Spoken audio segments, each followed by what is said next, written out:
Morning all. Let's look at game 11 of the World Chess Championship 2014. Magnus Carlsen playing white. And the match rules, if someone gets to 6.5 points, then they win the match.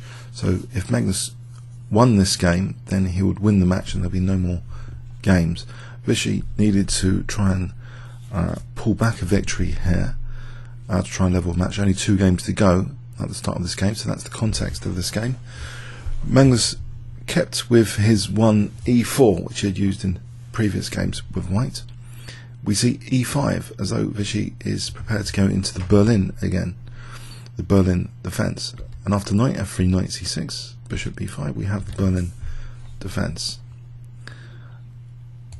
Castles, knight takes e4, and the same variation as before, where the queens rapidly get exchanged off.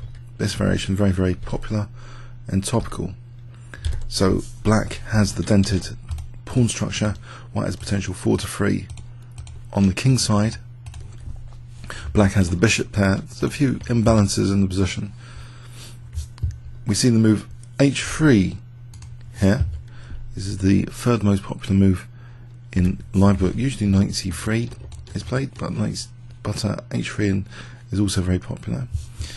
Black often plays king e8 here, but bishop d7 is also popular. That was played. Now knight c3, we're transposing into very familiar positions here. h6, and now b3 is played, as though the bishop's going to go to b2 in this game. King c8, and the bishop does go to b2. Now, usually b6 is played in this position. My book indicates over 113 games with b6. Knight e7, 52. There's also a5, but this is a very rare move, the first quite rare move. c5, only one game, probably this game actually, it featured now in live book. Blocks in the bishop, a bit of a new move, c5. Seems to increase the control of d4. Maybe the bishop's going to go to c6 later. It's not, doesn't seem entirely bad. What did the engine think of this position? It actually, showed c5 as a reasonable candidate move, so it's got the engine approval as a move. It just hasn't statistically been played that much. Usually b6 is played here. Okay, so we see rook ad1, b6. Rook fe1, so the rooks look pretty here, and black's rooks are disconnected for the moment. Bishop e6. Now white establishes a knight on d5, which usually is quite difficult to undermine. If c6, then d6 square is automatically weakened, so black has to be careful about trying to kick this knight here. Black actually played g5, depriving f4 square, but also maybe in the future bishop g7 will be useful. c4, the king moves, and it's difficult here for white to have an easy plan in this position. It's a difficult nut to crack, black's position, very, very solid here. Any g4s could really backfire later. The f4 square in particular will be weakened, so a manoeuvre like this, maybe combined with kicking the knight first, then putting the knight on f4, will severely punish white. Often, if he plays something like g4 forceful move, pawns don't go backwards. But the strategic break interested for white is to try and make use of the 4 to 3 pawn majority. And now Magnus plays king h2. He's got an idea that in the future, maybe when this knight's not here, maybe g4, king g3 to support f4 in the future. a5. It's not wise to let the rook have too much play on the a file, so white locks that down. b3 could also be more exposed as a weakness if ever there's an exchange like that, if a4 and ab was allowed. So white locks down black here on the queen side. And that seems to be, for the moment, the end of the matter, as though the rook's a bit silly on a8. Bishop's a bit blocked in by its own pawn, and the rooks are not connected yet. It seems a little bit on the bleak side, but on the other hand, white doesn't seem to have an easy plan either here to exploit anything. We see knight e7 now. maybe with the idea of knight g6, in advance of any intention by white to play for f4. And here Magnus commits actually to weakening his f4 square. He actually plays g4 because the king can potentially help f4. Knight g6, king g3, bishop e7. So as though any h4 is sealed down as well. Knight d2, as though the knight's heading for f6, which looks quite lucrative. Another idea for the knight is this, to f5. From f6 it can actually go to h5 to block black's h-pawn as well. We see rook hd8 and now knight e4. So the knights look quite pretty, but are they actually hitting anything? Are they actually putting pressure on black in any way? We see bishop f8 here, and knight ef6. It looks impressive, the knights holding each other like this. But now a really energetic move from black was played, very committal. I wonder if you can guess it if you haven't seen this game. You might want to guess the next move. I give you 5 seconds starting from now to pause the video. Okay, Vishy plays really energetic move. B5, incredible move. And it actually starts to show some weaknesses in white's position, like the d5 is not as strong as it appears here. This structure is potentially exploitable with this light square bishop, as this variation shows in the game f3 by Magnus. But if c takes, black has a really powerful idea here, incredible actually. So I'll ask you again here, what would you play with black in this position? What's the idea? 5 seconds. Okay, c6. The king is brought closer. It's, in this line, takes. The king is actually now threatening bishop takes d5. And if the knight moves back, then black can take on b3 or take on d1 with very, very good position here. White's a bit of a wreck. This position, c4, bishop's now liberated. Bishop c5 coming in, etc. It'll be brilliant for black. Full liberation of the pieces. White's position will be a total wreck. So this is the nightmare scenario. It's a really amazing concept. And c6 here, and if knight c3, still pretty bad. Probably just good for black is bishop takes b3. And this is just very nice for black. Say check here. C takes. Black clearly has got a lot more counterplay now to play with in this position. Yeah, white looks a bit of a wreck actually here. Black will be clearly better, it seems. Okay, so very energetic move, and the other way you might think taking like this. A4 is a bit dangerous, so threatening to take this. So what does white do here? If he takes, then c4's exposed, and if white goes passive, knight f4, it starts to look a bit passive. You know, there's pins here, there's things going on. It doesn't look too pleasant. Maybe taking here next is on the cards. You know, there's a pin here, there's a pin here. It looks as though black's getting loads of play, and if white ignored a4 here, well, this can't be good. How is b3 protected? Say here. Then actually a3, the engine indicates is a good move here. So say here. In this position, a2, and black's getting some serious counterplay in this scenario. Say rook d2, knight f4. Just as an example, a passing move here, rook d1, bishop e7. That'd be threatening to take here now. This is really tying white down. I mean, white's just got these double pawns now. This is a dangerous pass pawn, and black's now threatening bishop takes f6. So white would have to be treading very carefully. I mean, say this, bishop takes,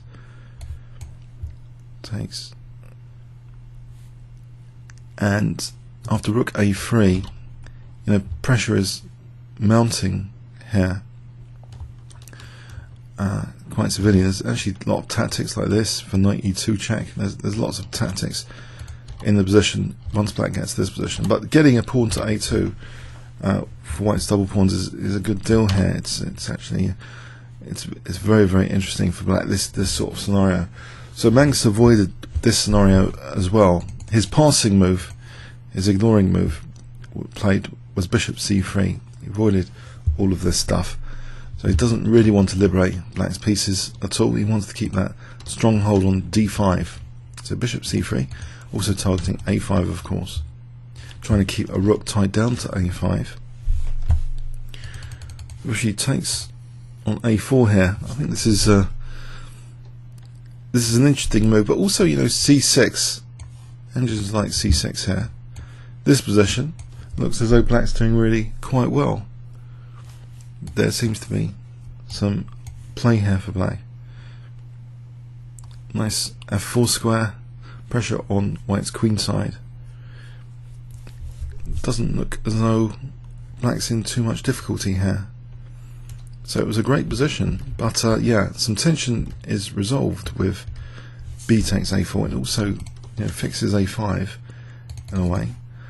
So b takes, we see king c6, but black is first to use this b file now after king c6, putting pressure on d5, but also a rook is ready to swing now to b8.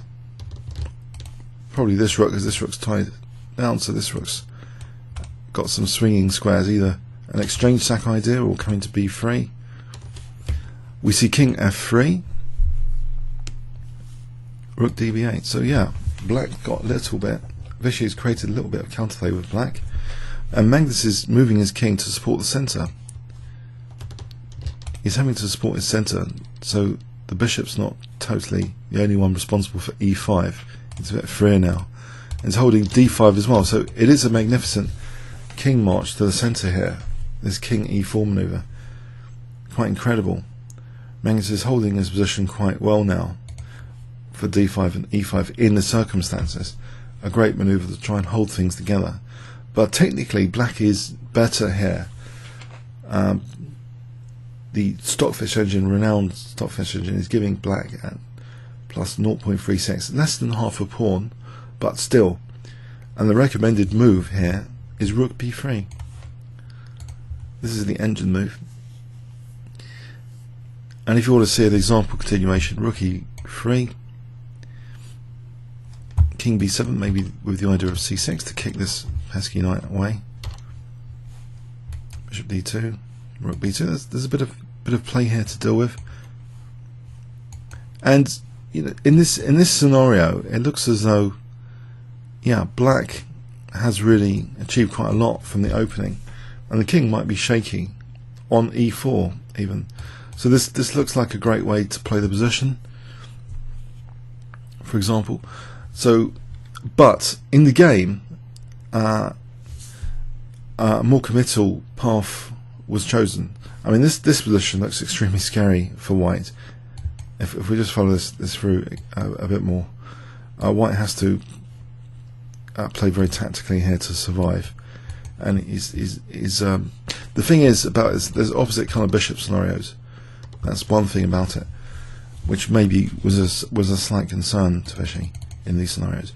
But yeah, Vishy commits here instead of rook b3, which seems very promising. He actually committed to the exchange sack rook b4. And it's very interesting actually. Magnus took this, and now to follow through with this exchange sack, it seems a takes b4 looks the most logical instead of c takes b4. On a takes b4, I mean a4 is now on, so if black can get a pawn for the exchange, then that'd be good. In the game actually c takes b4 is played, but let's have a look at a takes b4 and why it might have been rejected. So say knight h5. The problem is it's a bit of a poison pawn here. If black took on a4 now, then there's rook a1 getting rid of the rooks. if the rooks come off, actually there doesn't seem to be that much compensation for the exchange down. And also c7 is a bit vulnerable here. There's rook a7, looking at c7. f4, and white gets on with things, the exchange up. Doesn't look too convincing. So yeah, it seems the pressure had finally really got to Vishy too much, I think, in this game. The way he played the exchange set was even worse now. Maybe he reasoned that wasn't that too good and tried c takes. Okay, gives the c5 square for the bishop. But this pawn is only on its own when it advances. We see knight h5 as though white's still pursuing the f4 plan now. And it's difficult for black. Perhaps best is something like rook b8 to try and push the pawn, but it's very optimistic. White's getting this f4 and white's just better. So it does look like a slightly unsound exchange sack at the moment. King b7 was played. So there's an interest potentially in kicking the knight to try and put pressure on c4. Magnus just plays f4 here. And this is really dangerous for black now, after f4. If c6, for example, then just f5. And, okay, a temporary piece sack. This is massive position for white. This position here, get this piece back. It's got two passed pawns here connected. Knight f6. Even if black takes here now, this position is very good for white, it seems. White's going to be playing things like d6 soon. These pawns are more important than these two. So that can't be played really, c6. It seems maybe palatable here is bishop d7, just stepping out of the way of f5 at least. But again, f5 again. Bishop takes. This is murky for black. This continuation takes. But from an engine point of view, better than the game, if that's saying anything. There's two passed pawns here. But with correct play from white, this is black's king's been compromised. So knight e7 actually for rook d7 as a resource, and white is better. So yeah, bishop d7 doesn't really. It's not very inspiring to play bishop d7 here, even if that is one of the top candidate moves. And if black were to move this knight, by the way, where can it move? This is just going to be bad. Just protect this. And just white's really got a massive position here. His e-pawn's threatening to be a passed pawn soon. So, yeah, after f4, Vishy took on f4. Knight takes. It does seem to be the exchange down with very little compensation. Knight takes. And now Magnus plays a brilliant move. Instead of king takes, he lets c4 go. Much stronger actually. He plays knight takes. c4 is shielding the c7 pawn. And also, if takes, then there's a weakness of the last move. d7 is not controlled. So that rook d7 becomes a resource. And we see that now. Bishop takes c4 is played. I mean, what else here? It's difficult. White is just going to get rid of that bishop and be in a dominant position. So bishop takes c4, rook d7. Access to c7 here. How does black defend? c7, if he plays this, then rook c1. Horrible. Say bishop here, then knight d5. And black can't really defend c7. His passed pawn here won't help. In fact, white can switch plans here. Instead of taking on c7, which is just equal actually, because of this b pawn, white can now go back for the b pawn with knight c3 to take here. If b2, then knight takes. This would be a winning ending for white. This position here, so rook on the 7th, f7 is going to drop. So yeah, it seems as though this is pretty critical stuff. Actually, rook a6 was chosen instead of rook c8. Rook c8 is the top engine move though. Just for those interested, rook a6. We see knight d5, rook c6. So this defense, but f7 drops now. Rook takes f7. Not much compensation for being exchanged down. Bishop c5. And now a very forceful move from Magnus.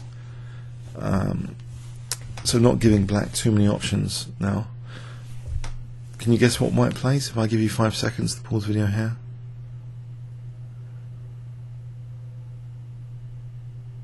Okay. One of the top engine moves as well. Rook takes c7.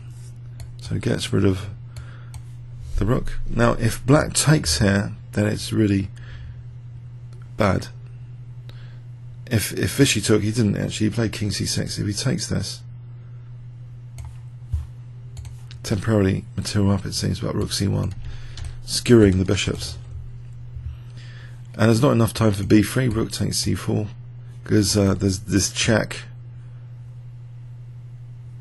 and then rook b5 for example. And you might think, hold on a sec, what about bishop b4? In this position, bishop b4. Well, it's pinned, pardon me. No, here, then rook c3, and then we've got coming over here. It's not enough time, and white's got this e pawn, so there's not enough time there. So yeah, Vishy played king c6. And now another very, very powerful move is played in this position. Magnus plays knight b5, giving black temporarily 2 pawns, it seems, but getting rid of the bishop pair if black's going to win that knight and pawn. And if black doesn't, what is black doing? If say b3, knight d4 check, rook b1, it's pretty bad. White can just take on b3 simply here. So the knight's ready to come back here, right, d4. So it's taken off, simplifying. This position, a bit scary, potentially. e6, b3. Now the king steps in, king d3. Bishop e7, because e7 is immediately threatened from white. Now Magnus overloads the bishop in this final phase. At move 42, plays move h4. So he's overloading bishop, creating another pass pawn here. So if takes, there's always e7. It doesn't matter about the rook, by the way. You know, e7, we're queening. So Magnus is creating another pass pawn here. a4, g5, a dramatic position, but favouring white here. Takes, a3,